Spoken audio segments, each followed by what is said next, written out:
Hallelujah, praise the lord. প্ৰভু যীশুৰ মধুৰ নামত আপোনালোক সকলোকে স্বাগতম জনালোঁ।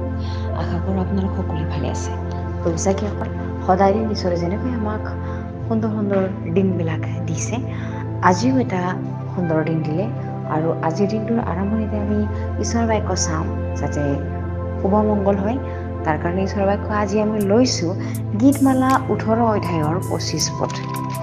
সুন্দৰ ঈশ্বৰৰ বাক্যই আমাৰ কাৰণে কৈছে, তুমি দয়ালুজনলৈ দয়া ব্যৱহাৰ কৰোঁতা, সৰল জনলৈ সৰল ব্যৱহাৰ কৰোঁতা। Hallelujah, praise the lord. ঈশ্বৰৰ এই সুন্দৰ বাক্যৰ কাৰণে ঈশ্বৰক ধন্যবাদ দিওঁ। প্ৰভু চাকিসকল, ইয়াতে এই বাক্যৰ যোগেৰে ঈশ্বৰৰ আত্মাই আমাক এইটোৱেই বুজাব খুজিছে যে ঈশ্বৰ ন্যায় বিচাৰ কৰোঁতা হয়। তেওঁ যেনেকৈ দুষ্টক বিচাৰ কৰে, তেওঁ ধাৰ্মিককো ঠিক তেনেকৈ বিচাৰ কৰে। দুষ্ট এজনে ভুল কৰিলে, দুষ্ট এজনে যদি বেয়া কৰ্মত লিপ্ত হৈ পেলাই যদি ঈশ্বৰৰ নিন্দা কাম কৰে আৰু সেই নিন্দা কাম কৰোঁতে যেনেকৈ সেই দুষ্টক ঈশ্বৰে দণ্ডাজ্ঞ দিয়ে, ঠিক তেনেকৈ ধাৰ্মিক এজনেও যদি ধাৰ্মিক হৈও ভুল কাম কৰে, পাপৰ কাম কৰে, সেই দুষ্টক যেনেকৈ বিচাৰ কৰিব, তেওঁ ধাৰ্মিককো তেনেকৈ বিচাৰ কৰিব। আমেন, প্ৰেজ দ্য লৰ্ড। সেইকাৰণে ঈশ্বৰৰ বাক্যই কৈছে যাতে তুমি দয়ালুজনলৈ দয়া ব্যৱহাৰ কৰোঁতা আৰু সৰল জনলৈ সৰল ব্যৱহাৰ কৰোঁতা। কিয়নো যদি আমি চাওঁ, নতুন নিয়মত কৈছে যে যি জোখেৰে তুমি জোখা, সেই জোখেৰে তোমাকো জোখা হ'ব। আমেন, হালেলুয়া। আৰু আমি যিটো বীজ আমি সিঁচো, সেই বীজটোৱে ডাঙৰ হৈ গছ হৈ ফল ফুলিলে সেই বীজৰ ফলটোৱে আমি খাবলৈ পাম। যিটো আমি আজি খেতি কৰি আছোঁ, সেই খেতিটোৱে আমি খাবলৈ পাম। যদি আমি বেয়া খেতি কৰি আছোঁ, যদি আমি ধানৰে খেতি কৰি আছোঁ, তেনে ধানে খাবলৈ পাম। যদি আমি মাহ দাইলৰ খেতি কৰিছোঁ, তেনেহ'লে মাহ দাইলে খাবলৈ পাম। হালেলুয়া। ঠিক তেনেকৈ আমি যদি দয়াৰ কৰ্মবিলাক যদি আমি খেতি কৰি আছোঁ, দয়াবানৰ নিচিনাকৈ যদি ব্যৱহাৰ কৰি আছোঁ আমি, তেনেহ'লে আমি বেলেগৰ পৰা দয়াটোৱে পাম। আৰু যদি আমি সৰল নিচিনাকৈ চলি গৈ আছোঁ ঈশ্বৰৰ লগত, টেঙৰ নহয় পেলাই যদি আমি সৰল হিচাপে গৈ আছোঁ, তেনেহ'লে আমি সৰল ব্যৱহাৰেই পাম বেলেগৰ পৰাও। হালেলুয়া। ঠিক তেনেকৈ ঈশ্বৰে কৈ আছে যে, ডায়ুৰে ইয়াতে কৈ আছে যে, কাৰণ ডায়ুৰে ঈশ্বৰৰ হৃদয় জনতা মানুহ আছিলে, তেওঁ ঈশ্বৰক স্তুতি কৰা, ঈশ্বৰৰ লগত তেওঁ গভীৰ সম্পৰ্কত থকা ব্যক্তিক আছিলে, তেওঁৰ আৰাধনা কৰা ব্যক্তিক তেওঁ আছিলে।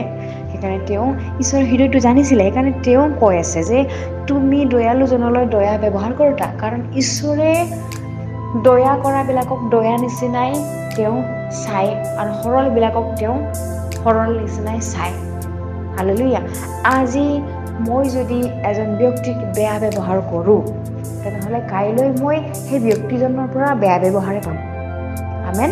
আৰু মই যদি দয়া কৰোঁ, তেনেহ'লে ময়ো সেই মোৰ বিপদ আহিলে যাক মই দয়া কৰিছিলোঁ, সেইজনে আহি আকৌ মোক দয়া কৰিব। হালেলুয়া। ঠিক তেনেকৈ আমি যদি ঈশ্বৰক গভীৰ হিচাপে লওঁ, ঈশ্বৰক যদি প্ৰতিটো সময়ত আমি যদি সাধাৰণ হিচাপে নলৈ পেলাই যদি গভীৰ হিচাপে আমি সকলো বিষয়ত ঈশ্বৰকে প্ৰথম স্থান দিওঁ, তেনেহ'লে ঈশ্বৰে আমাক সকলো সময়তে সকলো কামতে প্ৰথম স্থান দিব। হালেলুয়া। আৰু আমি যদি নিজৰ কামটো সন্মুখত ৰাখি, আগত ৰাখি যদি আমি ঈশ্বৰৰ কাম যদি আমি পিছুৱাই ৰাখোঁ, তেনেহ'লে ঈশ্বৰেও আমাক সকলো কামত পিছুৱাই ৰাখিব। আৰু আমি যদি ব্যৱহাৰত যদি আমি সৰল ব্যৱহাৰ কৰোঁ, আমি বহুতখিনি জানিও যদি আমি নাজানা হিচাপে থাকোঁ, যেনেকৈ আমি যীশুখ্ৰীষ্টক যেতিয়া তেওঁক মাৰিবলৈ লৈ গৈছিলে, তেওঁ ঈশ্বৰ হয়, তেওঁ 100% ঈশ্বৰ আছিলে আৰু 100% মানুহ আছিলে। সেইকাৰণে মানুহৰ যিটো শৰীৰৰ দুখ বেজাৰ, বিষ বেদনা সকলোবোৰ তেওঁ অনুভৱ কৰিছিলে। কিন্তু তেওঁক যে মাৰিবলৈ নিয়া মেৰৰ নিচিনাকৈ লৈ গৈছিলে, মেৰ পোৱালিৰ নিচিনা, তথাপি তেওঁ একো কোৱা নাছিলে। তেওঁ ক'ব পাৰিলে হয় যে মইতো ঈশ্বৰ হয়, মইতো সকলোবোৰ ধ্বংস কৰিব পাৰোঁ, মোক কিয় মাৰি আছে, তেনেকৈ তেওঁ ক'ব পাৰিলে হয়। কিন্তু তেওঁ কিয় কোৱা নাই? কাৰণ তেওঁ সৰল স্বভাৱৰ নিচিনাকৈ তেওঁ কাটিব নিয়া মেৰৰ নিচিনাকৈ গৈ আছিলে আৰু ঈশ্বৰ জোৱাই তেওঁক মানৱ জাতিৰ সকলো পাপবিলাক তেওঁৰ গাতে জাপি দিলে, যাৰ ফলত আজি আমি উদ্ধাৰ হয়, মুক্তি হয়, আজি আমি স্বাধীন হৈ জীয়াই আছোঁ আৰু স্বৰ্গৰ ৰাজ্যৰ বাসী হ'লোঁ যীশুখ্ৰীষ্টক বিশ্বাস কৰাৰ যোগেৰে। তেওঁৰ পবিত্ৰ তেজেৰে আমাক ধুই দিয়া হ'ল। হালেলুয়া। সেইকাৰণে আমিও যিটো আমাৰ প্ৰভুৰ যিটো ব্যৱহাৰ, আমাৰ প্ৰভুৰ যিটো স্বভাৱ, দয়া, সৰল, প্ৰেম, বিশ্বাস, নম্ৰ, চিৰ সহিষ্ণুতা, আজি আমাৰ প্ৰভুৰ এইবিলাক স্বভাৱ হয়, আজি আমাৰো থাকিব লাগে। বিশ্বাসীসকলে জীয়াই থাকোঁতেই আমি যিটো আমি খেতি কৰোঁ সেইটোৱে আমি খাবলৈ পাওঁ। সেইকাৰণে আমি যদি বেলেগ ব্যক্তিলৈ, বেলেগ জনলৈ যদি আমি দয়া ব্যৱহাৰ কৰোঁ, তেনেহ'লে আমি দয়াই পাম ঈশ্বৰৰ পৰা। আজি আমি যদি টেঙৰ ব্যৱহাৰ কৰি আছোঁ, তেনেহ'লে টেঙৰে পাম। যদি আমি আজি সৰল বোধ নকৰি পেলাই যদি আমি খুব টেঙৰালি যদি আমি ব্যৱহাৰ কৰোঁ আমাৰ আচাৰ ব্যৱহাৰবিলাক, তেনেহ'লে আমি টেঙৰালি ব্যৱহাৰে আমিও ওলোটাকৈ পাম। সেইকাৰণে ঈশ্বৰে কৈ কৈছে যে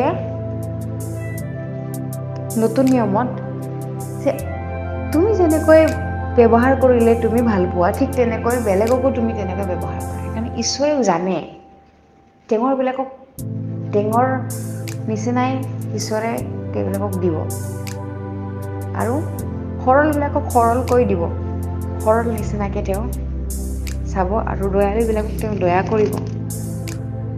আমেন। কিয়নো বহুতো সময়ত আমি আমাৰ নজৰটো মাংসিক হিচাপে থাকে কাৰণে আমি হিংসা কৰোঁ, খং উঠে, কিন্তু আমিও জানিব লাগে যে ঈশ্বৰে আমাৰ প্ৰতিটো সময়ত আমাক চাই থাকে, ঈশ্বৰে আমাক দৃষ্টি দি থাকে। আমেন। মই বিশ্বাস কৰোঁ এই বাক্যৰ যোগেৰে আপোনালোক সকলোৱে আশীৰ্বাদ প্ৰাপ্ত হৈছে বুলি। আহক আমি একেলগে প্ৰাৰ্থনা কৰোঁ। ধন্যবাদ প্ৰভু সুন্দৰ বাক্যৰ কাৰণে। তুমি দয়ালুজনলৈ দয়া ব্যৱহাৰ কৰোঁতা হয় প্ৰভু। অ লৰ্ড, তুমি সৰল লোকলৈ তুমি সৰল ব্যৱহাৰ কৰোঁতা ঈশ্বৰ হয়। তোমাক ধন্যবাদ দিওঁ সুন্দৰ বাক্যৰ কাৰণে। আমাৰ যাতে ব্যৱহাৰবিলাক, চৰিত্ৰবিলাক, স্বভাৱবিলাক দয়াৱান হয় আৰু সৰল হয়, আমি যাতে টেঙৰ নহওঁ প্ৰভু, এনেকুৱা তুমি আমাক ৰক্ষা কৰিবা প্ৰভু। আমাৰ খোজত, আমাৰ উঠা বহাত, ওলাওঁতে সোমাওঁতে তোমাৰ দয়া আমাক লাগে, তোমাৰ উপস্থিতি আমাক লাগে, তোমাৰ পবিত্ৰ আত্মা যাতে আমাক চলাই নিয়ে। ধন্যবাদ প্ৰভু এই সুন্দৰ সময়ৰ কাৰণে। শুনি থকা, কৈ থকা সকলোৰে ওপৰত তুমি একে সমানে আশীৰ্বাদ কৰিবা। এই সকলো যাচনা নাচাৰতীয় প্ৰভু যীশু নামত অৰ্পণ কৰিছোঁ। আমেন। Praise the lord.